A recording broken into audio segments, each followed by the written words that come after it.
Salut à tous. Alors j'ai regardé sur Netflix Le flic de Beverly Hills, Axel F. Ils auraient pu trouver peut-être un titre un peu plus intéressant, mais voilà, c'est ça.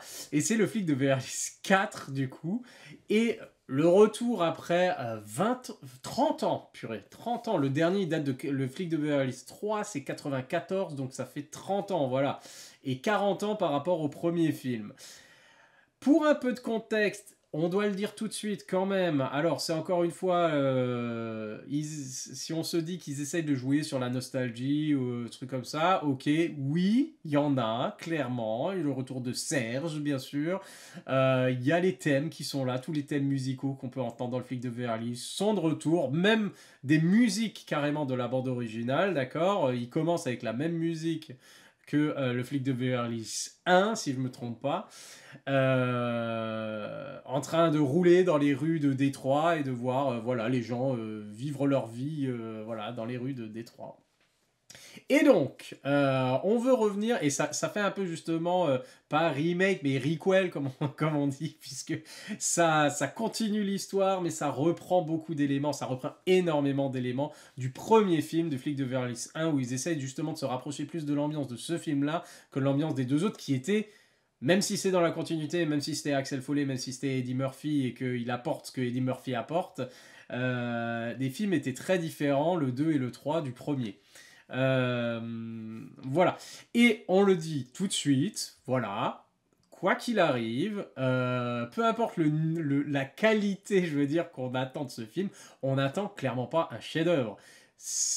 Aucun des flics de Beverly Hills n'est considéré comme un grand film de l'histoire du cinéma ou comme un chef-d'œuvre. Le premier est considéré certes comme un très bon film, surtout à l'époque. Maintenant, je ne sais pas si quelqu'un le découvre aujourd'hui, je ne sais pas ce qu'il arriverait à en tirer vraiment.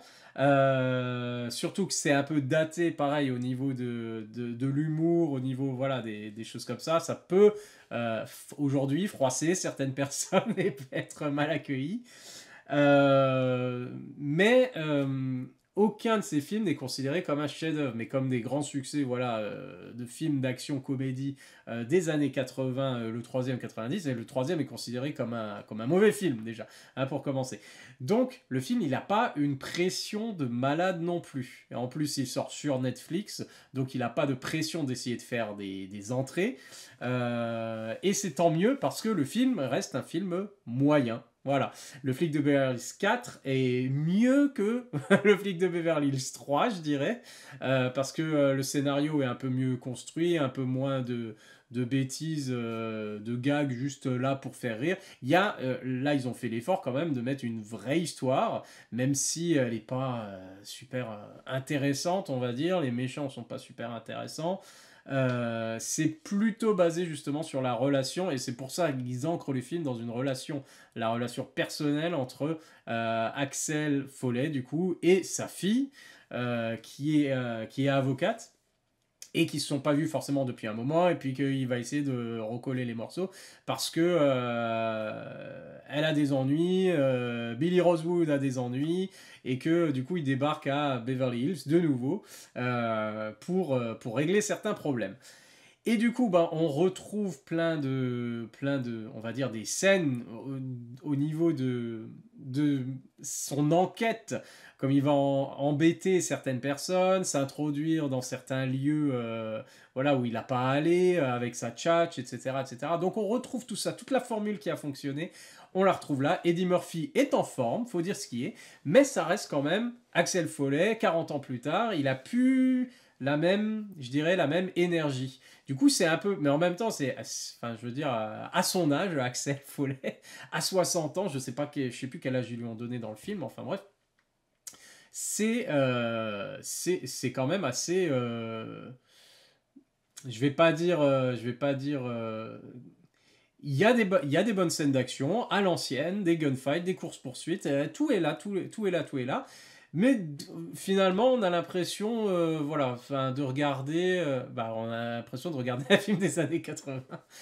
Et, euh, et des fois, on se dit, il n'y a pas assez de nouveautés vraiment. Mais est-ce que c'est ce qu'on recherchait? Mais peut-être un peu quand même, peut-être un peu. Ça ressemble un peu trop justement au 1. Il y a juste la relation avec sa fille, mais qui est pas non plus, voilà, le truc le plus fou. C'est assez convenu en fait. Voilà, c'est ça finalement ce que j'essaye de dire. C'est assez, euh, le cahier des charges est rempli, quoi. On a la formule, hein. On voit que les acteurs sont contents de revenir, sont contents de le faire, etc. Mais il manque cette petite folie, ce petit coup d'énergie, l'énergie que Eddie Murphy avait quand il était au top du top, là, dans les années 80-90. On voit que c'est un Axel Foley un peu plus assagi, quoi. Et ils utilisent ce côté-là aussi dans le film, d'un côté, parce qu'à un moment, il va essayer, voilà, avec sa tchatch de faire, mais on voit qu'il rame un peu, et c'est sa fille qui prend le relais, et qui réussit à les faire entrer dans, je sais plus ce que c'est, un restaurant, ou un club, ou quelque chose comme ça, enfin bref. Et du coup, c'est bien... Et on voit à un moment que c'est pareil, il arrive pour se trouver une chambre d'hôtel, et puis pour magouiller, pour avoir la chambre, et puis en fait... Et c'est bien, ça c'est bien fait pour le coup, où il a genre c'est après une engueulade ou voilà, quelque chose qui s'est passé. Et puis là, genre, ah, vous savez quoi, combien pour la chambre, je suis trop fatigué. J'ai même pas envie, quoi. J'ai même pas envie d'essayer, etc. Et on ressent, du coup, malheureusement, on voit, voilà, une certaine fatigue chez Axel Foley. Et finalement, on la ressent un peu sur l'ensemble du film par rapport à... Voilà. Ils ont essayé de donner des seconds rôles un peu plus pour pas avoir juste Axel, Rosewood et Taggart, voilà, qui sont quand même... qui ont plus de 70 ans. Euh, pour Taggart et Billy, quoi, ils doivent avoir... l'âge des acteurs, ça doit être, ouais, à peu près 60-70 ans. Pour pas être... Voire plus, hein. Pour pas être que avec les vieux de la vieille, ils ont rajouté Joseph Gordon-Levitt, qui est toujours impeccable. Moi, j'adore Joseph Gordon-Levitt. Et qui, là, voilà, c'est un autre flic de Beverly Hills qui enquête sur un peu le même truc et qui, bien sûr, avait une relation avec la fille de Eddie Murphy. Donc, bon, on fait des liens comme on peut pour créer de la comédie, pour créer des trucs, etc. Et les blagues, bah, c'est sympa. C'est sympa, ça fonctionne grosso modo, mais ça fait plus sourire que vraiment rire. Voilà, comme à l'époque où, enfin, quand Eddie Murphy était drôle, Eddie Murphy était vraiment vraiment très drôle. Et là, c'est plus, voilà, ça fait sourire, c'est gentil, c'est sympa. On passe un bon moment dans l'ensemble, mais c'est pas exceptionnel et c'est un peu dommage.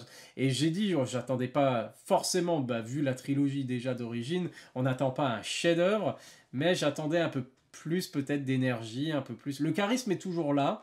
Voilà, si on apprécie la saga, si on apprécie le flic de Beverly Hills 3, je pense qu'on appréciera celui-là aussi, qui est un peu plus sérieux. Du coup, ils vont vers quelque chose quand même de plus sérieux, qui revient un peu vers le 1 où il y avait...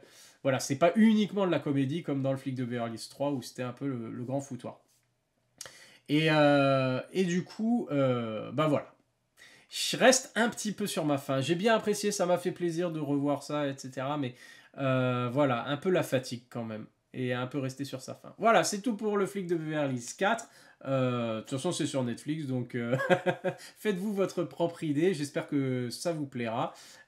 J'ai passé un bon moment, c'est juste que je suis resté un peu sur ma faim. Voilà, allez, à la prochaine. Bye.